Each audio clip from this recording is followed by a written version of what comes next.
Is Iran's uprising purely homegrown, or is there a deeper global battle behind it? Today, Iran is erupting in flames, and Washington and Jerusalem are suddenly central to the story. Buildings, buses, and shops have burned to the ground, turning Tehran into what many are calling a war zone as protests sweep across the country. Tens of thousands have taken to the streets demanding the fall of Supreme Leader Ayatollah Ali Khamenei. More than 340 protests have erupted in all 31 provinces, with at least 40+ people killed and more than 2,200 arrested, according to human rights groups.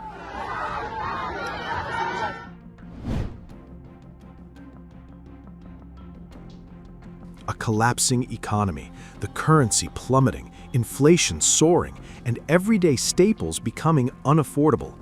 Ordinary Iranians are facing 40% inflation and a crippling cost of living crisis. To try to stop the spread of protest coordination, Iran imposed a nationwide internet blackout, leaving families abroad unable to contact loved ones and cutting Iranians off from the world. Instead of addressing domestic grievances, state media and officials have blamed terrorist agents from the United States and Israel for sparking the violence, accusing them of fanning the flames from abroad.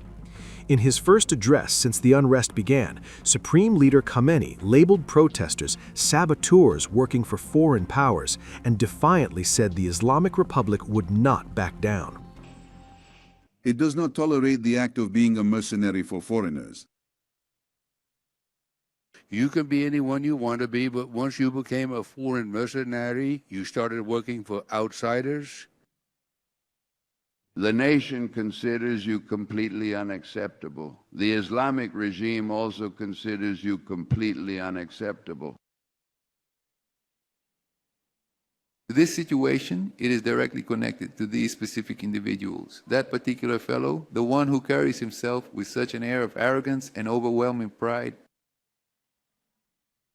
He sits there passing judgment on the entire world. He should also be well aware that typically the most tyrannical despots and arrogant oppressors throughout history, from the likes of Pharaoh, Nimrod, Reza Khan, Mohammad Reza, and countless others of their kind, were ultimately overthrown and brought down from power precisely when they believed themselves to be at the absolute pinnacle of their pride and unyielding arrogance. This one too is going to be overthrown.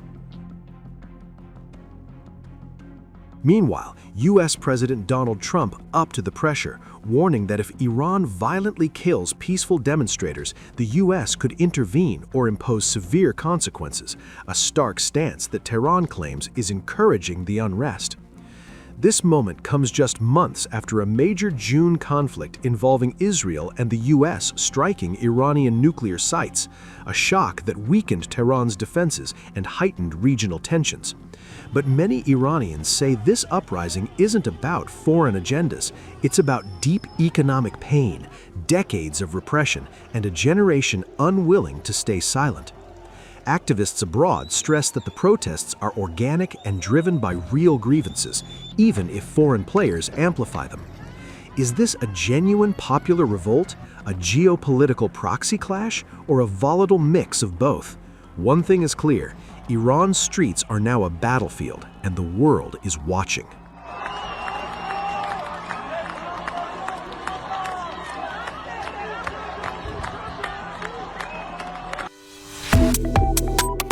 Subscribe to One India and never miss an update.